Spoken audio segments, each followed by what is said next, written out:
إن الحمد لله نحمده ونستعينه ونستغفره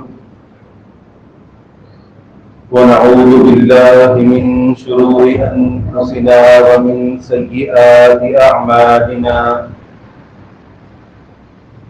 من يهده الله فلا مضل له ومن يضلل فلا هادي له وأشهد أن لا إله إلا الله وحده لا شريك له وأشهد أن محمدا عبده ورسوله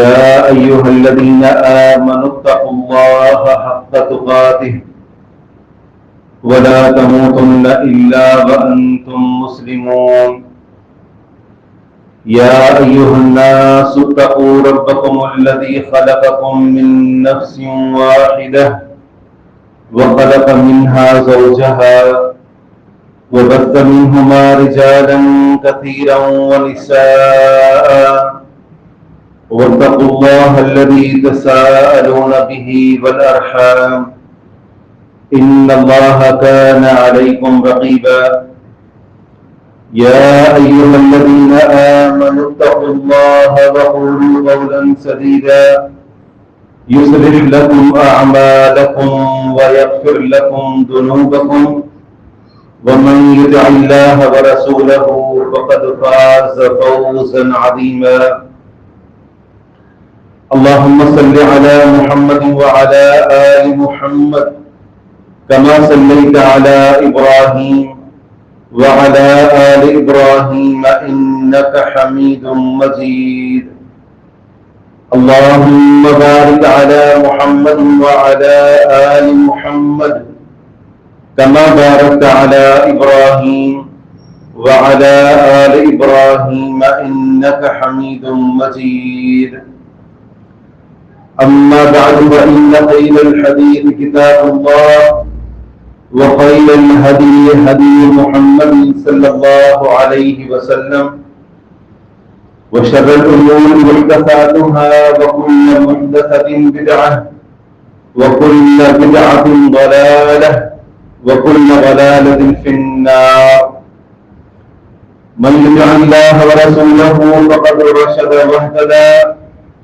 ومن يعص الله ورسوله فقد ضل وغوى سبحانك لا علم لنا إلا ما علمتنا إنك أنت العليم الحكيم رب اشرح لي صدري ويسر لي أمري واحلل عقدة من لساني يفقهوا قولي ربي زدني علما رب أعوذ بك من همزات الشياطين وأعوذ بك رب أن يحضرون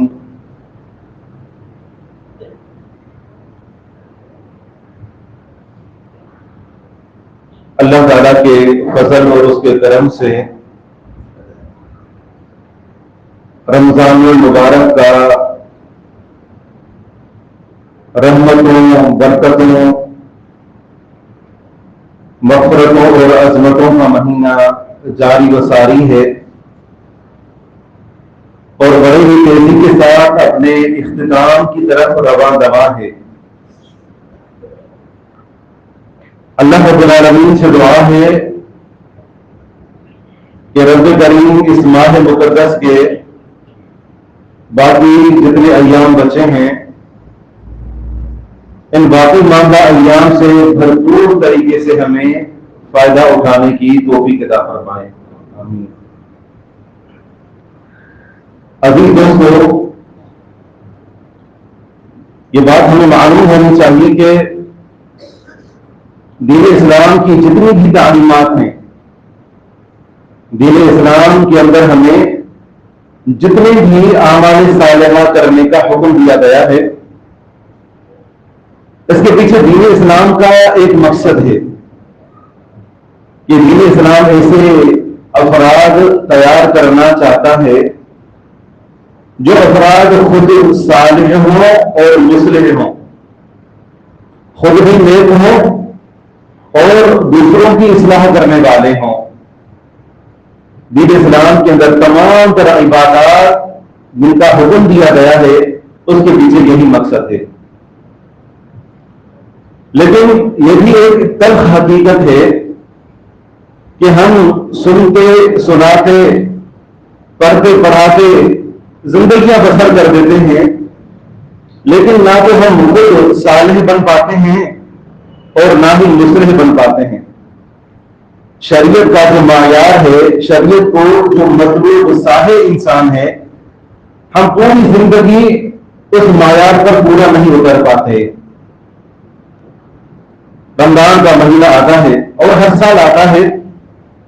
رمضان کے مہینے کا آغاز ہوتے ہی ہم نیکیوں کی طرف مائل ضرور ہوتے ہیں، اعمال صالحہ کر رہے ہوتے ہیں، لیکن جیسے ہی یہ مہینہ اختتام پذیر ہوتا ہے تو ہم دوبارہ سے اپنی سابقہ زندگی کی طرف واپس پلٹ جاتے ہیں.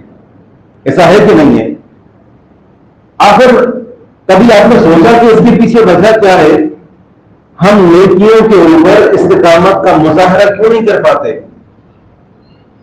آخر کیا وجہ ہے کہ رمضان میں تو مساجد نمازیوں سے بھر جائیں، لیکن رمضان گزرتے ہی وہی مساجد ویران ہو جائیں؟ اس کے پیچھے بہت ساری وجوہات ہو سکتی ہیں. ایک طالب علم ہونے کے ناطے میں جس نتیجے پر پہنچا ہوں وہ یہ کہ ہماری نیکیوں اور گناہ کے بارے میں ایک عجیب سوچ ہے. سوچ یہ ہے کہ ہم یہ سمجھتے ہیں کہ ہم جتنی بھی نیکیاں کرتے ہیں ان نیکیوں کا ثواب، ان نیکیوں کا بدلہ ہمیں بس آخرت میں ملے گا. اور یہی سوچ ہمارے گناہ کے بارے میں ہوا کرتی ہے. ہم گناہ پر گناہ کرتے چلے جاتے ہیں، ظلم اور زیادتیاں کرتے ہیں، سوچتے یہ ہیں کہ اس کا بدلہ ہمیں صرف آخرت میں ملے گا. اور یہ بات بھی ہم جانتے ہیں کہ ہمارا آخرت پر ایمان بہت کمزور ہے. اگر کوئی ہم سے پوچھے کیا تم مرنے کے بعد اٹھائے جانے پر یقین رکھتے ہو، ہم سب کہیں گے جی ہاں، لیکن یہ ایمان بہت کمزور ہوتا ہے. یہی وجہ ہے کہ ہم نیکی کی طرف بہت کم راغب ہوتے ہیں اور گناہ سے بہت ہی کم بچ پاتے ہیں. کیونکہ سوچ کیا ہے کہ نیکی اور گناہ کا بدلہ آخرت میں ملنا ہے. اب جو کہنے کی بات اور سمجھنے کی بات ہے وہ یہ کہ ہم جو بھی نیکیاں کرتے ہیں، جو بھی اعمال صالحہ کرتے ہیں، ان کا آخرت میں تو بدلہ ملے گا ہی، لیکن اللہ تعالیٰ کی یہ بھی سنت ہے، یہ بھی اللہ تعالیٰ کا اصول ہے کہ نیکی ہو یا گناہ، اللہ تعالیٰ اس کا بدلہ بندوں کو دنیا کے اندر بھی عطا فرماتا ہے. اب آپ اپنی صورت حال کا جائزہ لیں. جس حالت میں اللہ تعالیٰ نے آپ کو رکھا ہوا ہے، جو مقام، جو مرتبہ، جو نعمتیں اللہ تعالیٰ نے آپ کو عطا فرمائی ہوئی ہیں، اس میں اللہ تعالیٰ کے فضل اور کرم کرنے کے بعد آپ کی نیکیاں اور آپ کے اعمال کا عمل دخل ہے.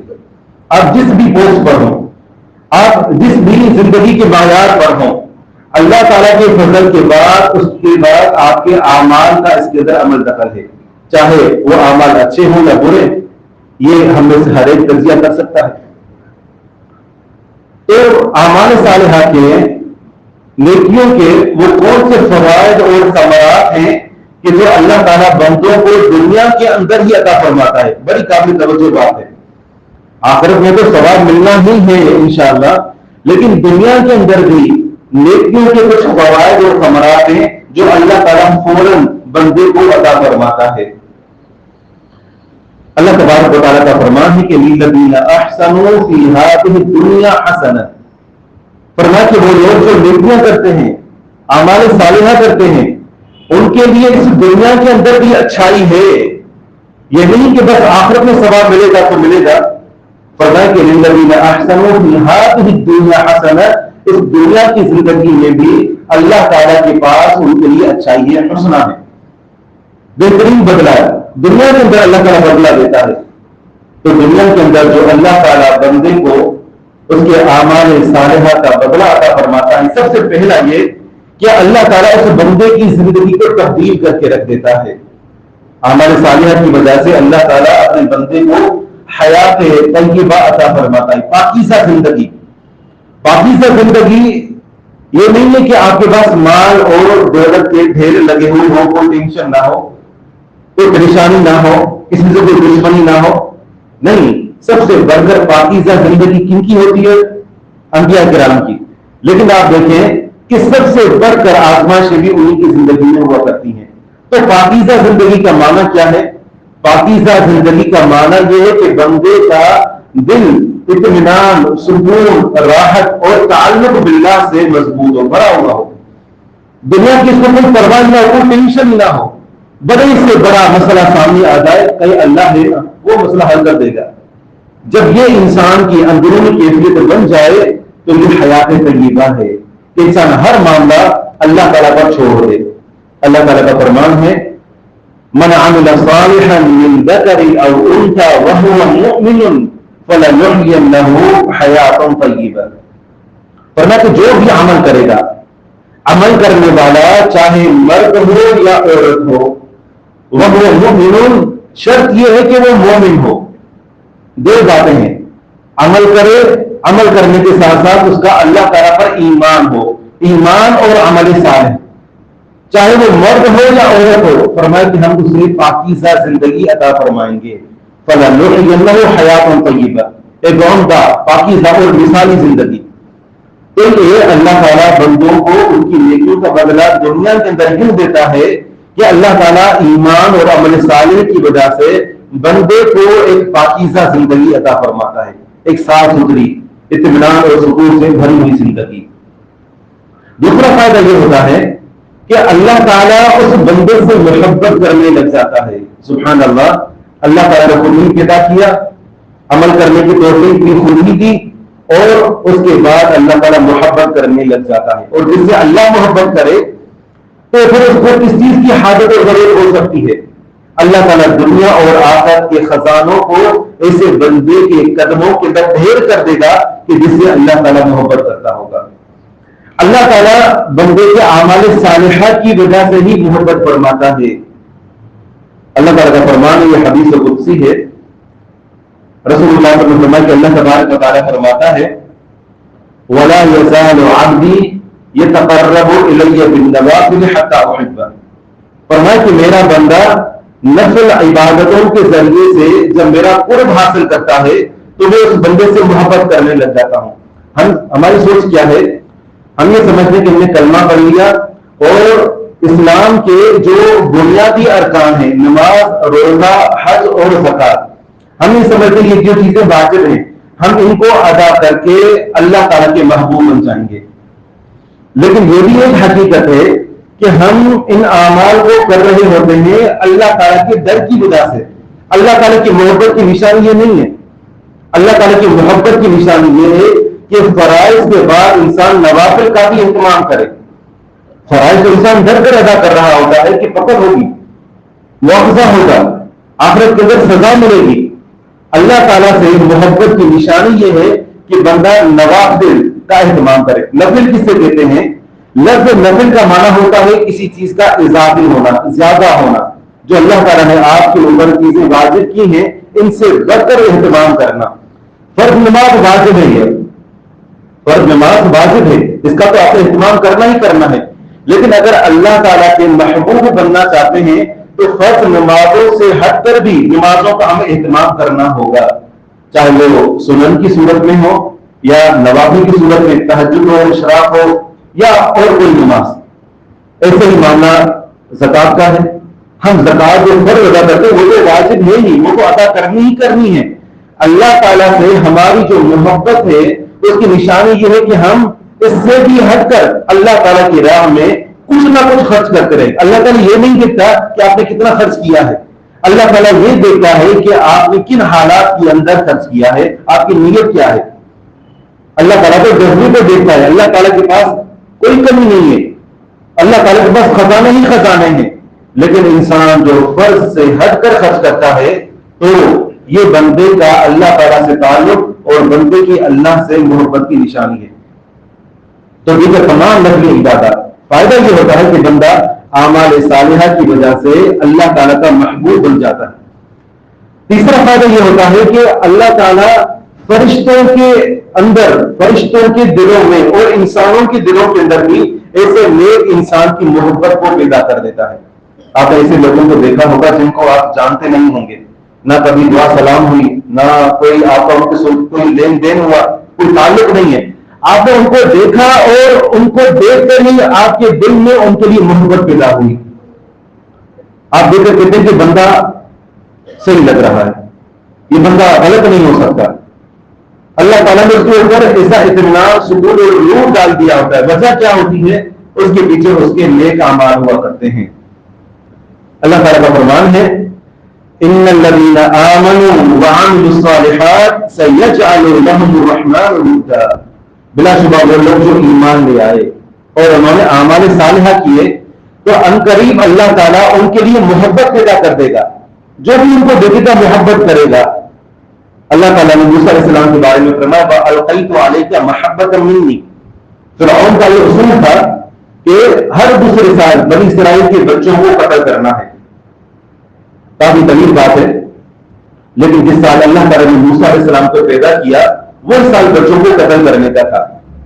فرعون کا ارادہ ہوا کہ اس کو قتل کر دے، لیکن اللہ تعالیٰ نے موسیٰ علیہ السلام پر محبت ڈال دی کہ جو بھی ان کو دیکھتا ان سے محبت کرنے لگتا تھا. اور یہ جب انسان اللہ تعالیٰ کے ساتھ تعلق اس کا مضبوط ہو گیا، ان کا معاملہ تو یہ تھا کہ وہ اللہ کے نبی تھے، تو جب انسان کا اعمال صالحہ کے ذریعے سے اللہ سے تعلق اچھا ہوتا ہے، مضبوط ہوتا ہے، تو اللہ تعالیٰ بندے پر محبت ڈال دیتا ہے. صحیح بخاری کی مشہور حدیث ہے، سیدنا ابو ہریرہ رضی اللہ عنہ فرماتے ہیں کہ رسول اللہ صلی اللہ علیہ وسلم نے فرمایا کہ ان اللہ تعالی اذا احب عبدا نادى جبریل. جب اللہ تعالیٰ کسی بندے سے محبت فرماتا ہے تو اللہ تعالیٰ جبریل علیہ السلام کو بلاتا ہے، فرماتا ہے کہ جبریل میں فلاں بندے سے محبت کرتا ہوں. سبحان اللہ، اللہ تعالیٰ اس بندے کا نام لے کر فرماتا ہے کہ میں فلاں بندے سے محبت کرتا ہوں. جبریل تم بھی اس سے محبت کرو. جبریل علیہ السلام بھی اس سے محبت کرنے لگ جاتے ہیں. پھر جبریل علیہ السلام فرشتوں کے اندر آتے ہیں، اور فرشتے کتنی تعداد میں ہیں، وَمَا يَعْلَمُ جُنُودَ رَبِّكَ إِلَّا هُوَ.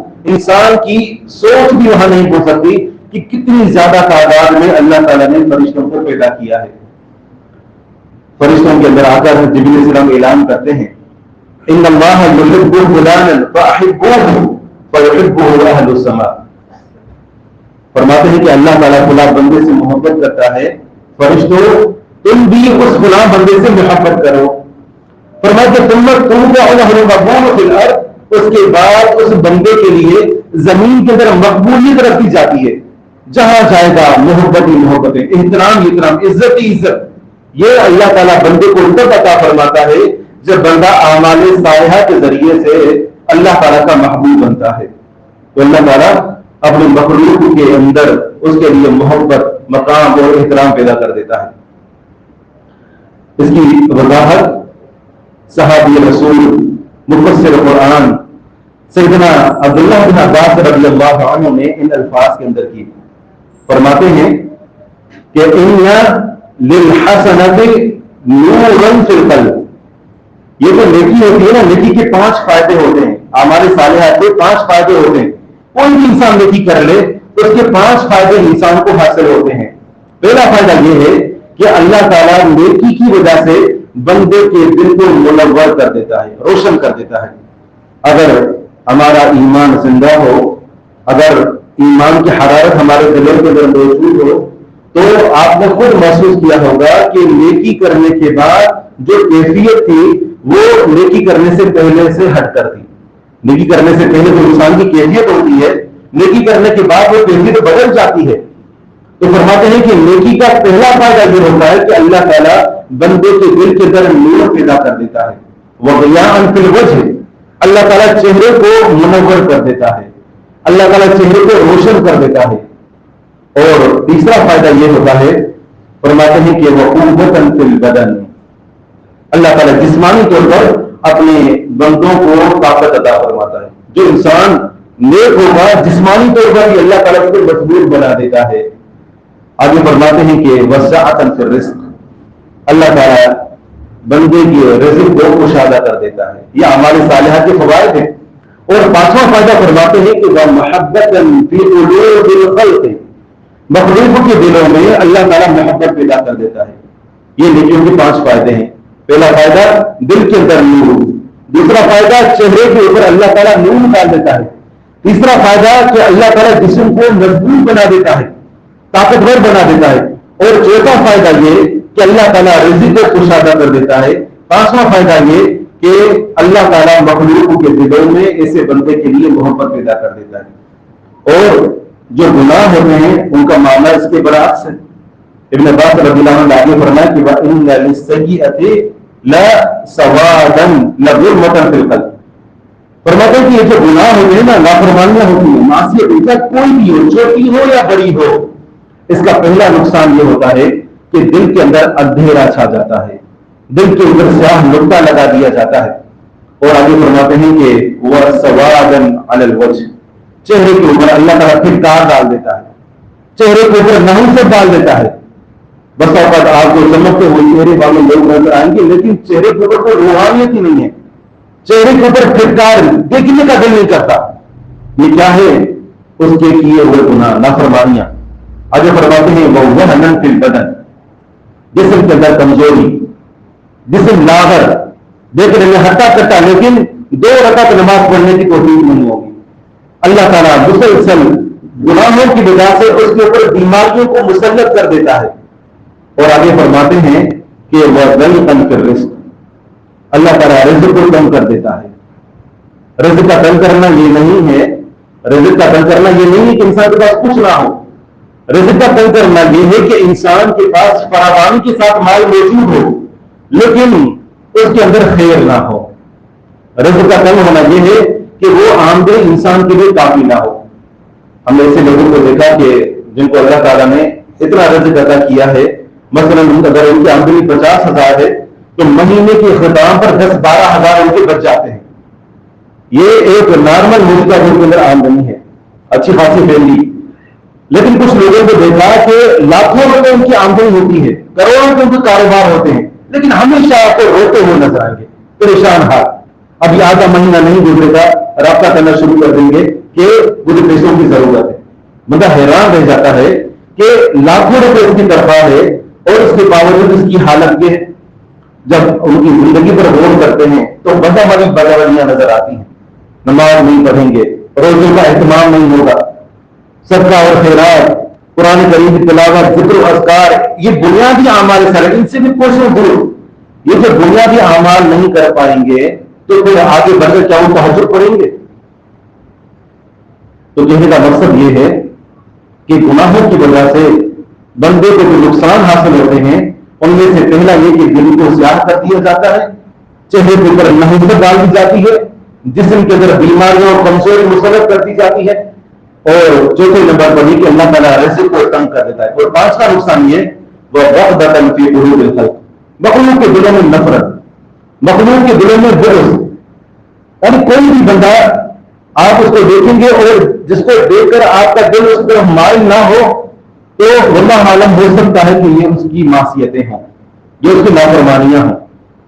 جس کو دیکھ کر ہی دل کے اندر ایک نفرت کی جذبات پیدا ہونے لگے تو مانا یہ کہ اس بندے کا اللہ کے ساتھ جو تعلق ہے اس کے اندر کہیں خرابی موجود ہے۔ چھوٹا بچہ گزرے گا وہ بھی لعنت کرتا ہوا بھاگ جائے گا، گالی دیتا ہوا بھاگ جائے گا، جانور کتا دیکھا وہ بھی اس کو گھٹنا شروع کر دے گا۔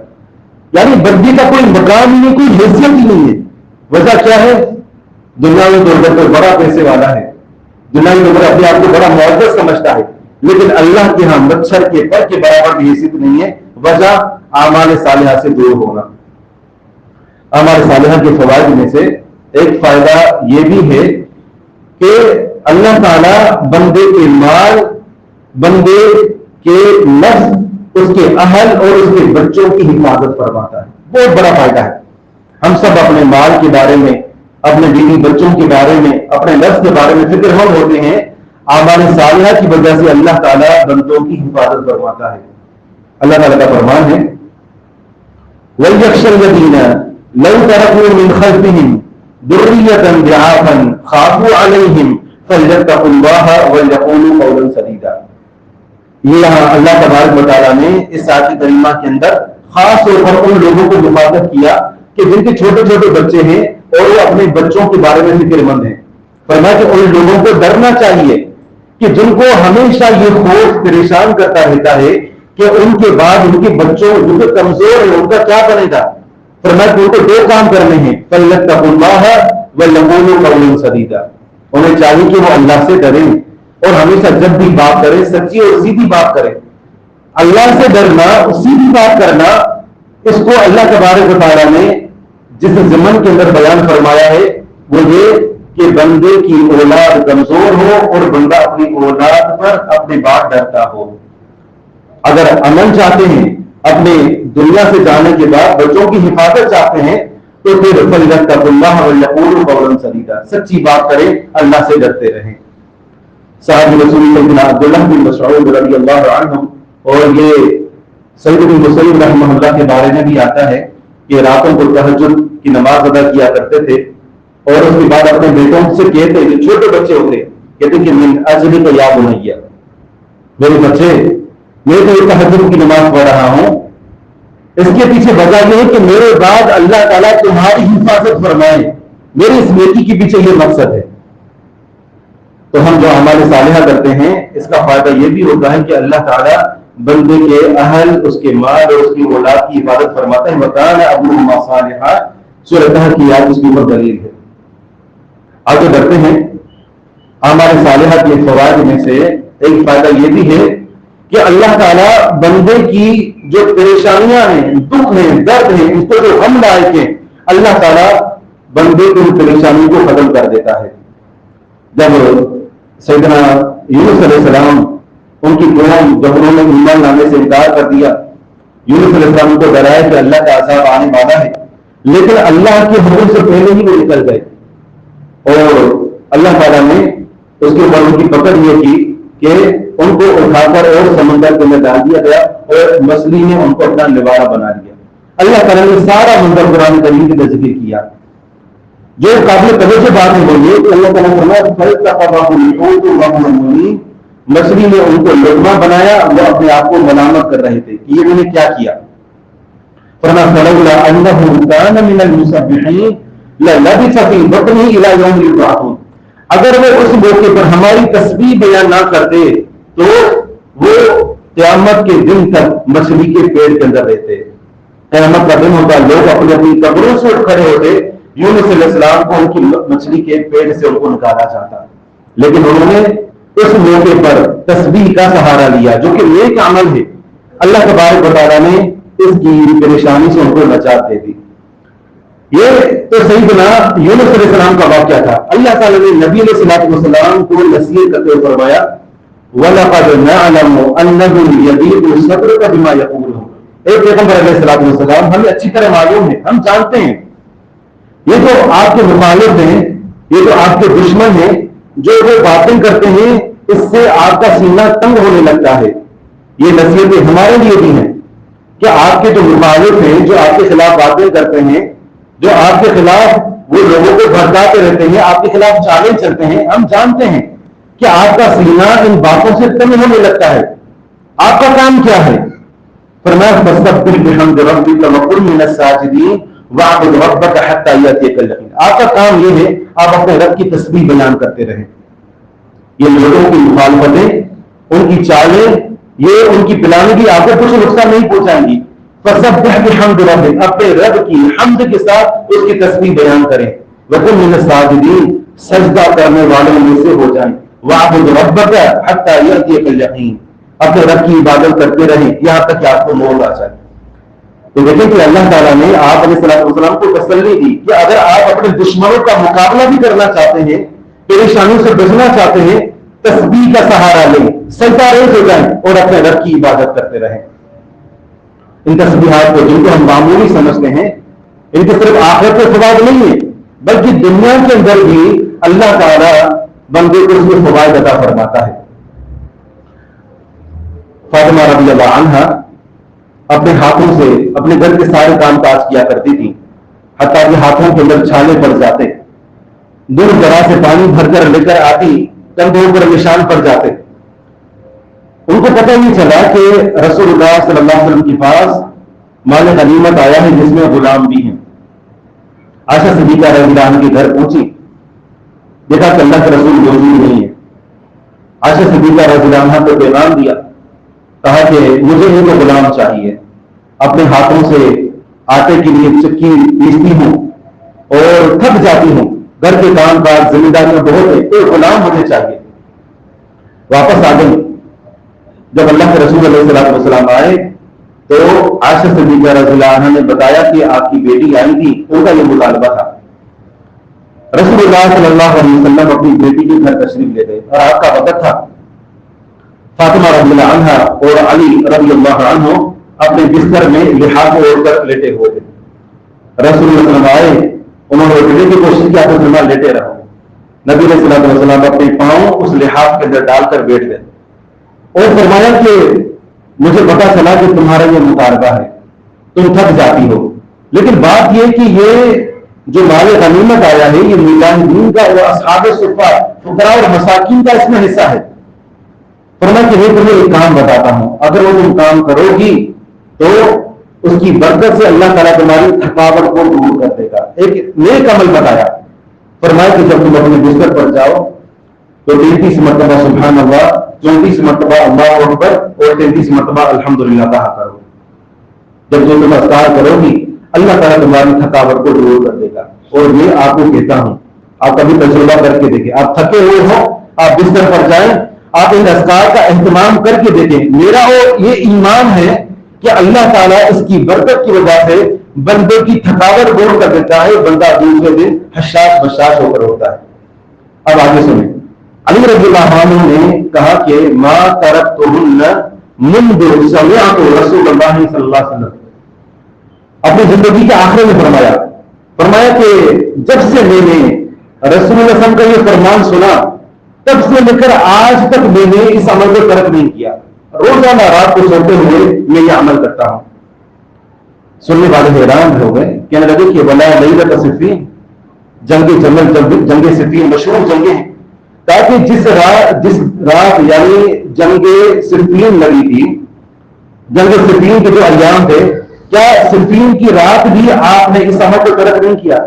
کہ نبی ولا لیلۃ صفین، صفین کی رات بھی میں نے، دوسرے دن یعنی جنگ لگنی ہے، جنگ کا ماحول ہے، اس رات بھی میں نے اس کے اوپر عمل کیا اور پھر میں سویا۔ تو یہ ہمارے صالحات کے دنیاوی فوائد ہیں کہ اللہ تعالیٰ بندے کی ان تسبیحات کی وجہ سے اللہ تعالیٰ ان کی تھکاوٹوں کو، پریشانی کو دور فرما دیتے ہیں، اور بھی بہت سارے فوائد ہیں۔ تمام باتوں کو بیان کرنے کا خلاصہ اور مقصد یہ ہے کہ ہم جو محض رمضانی مسلمان ہیں نا، اس سے اپنی سوچ کو تبدیل کریں۔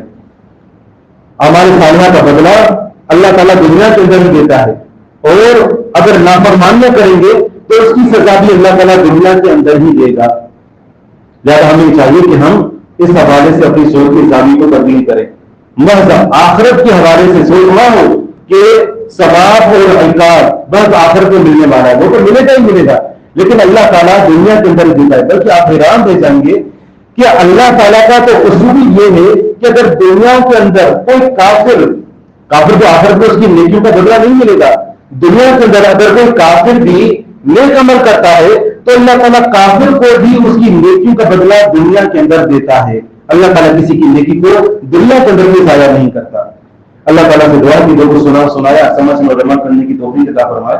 وآخر دعوانا الحمدللہ۔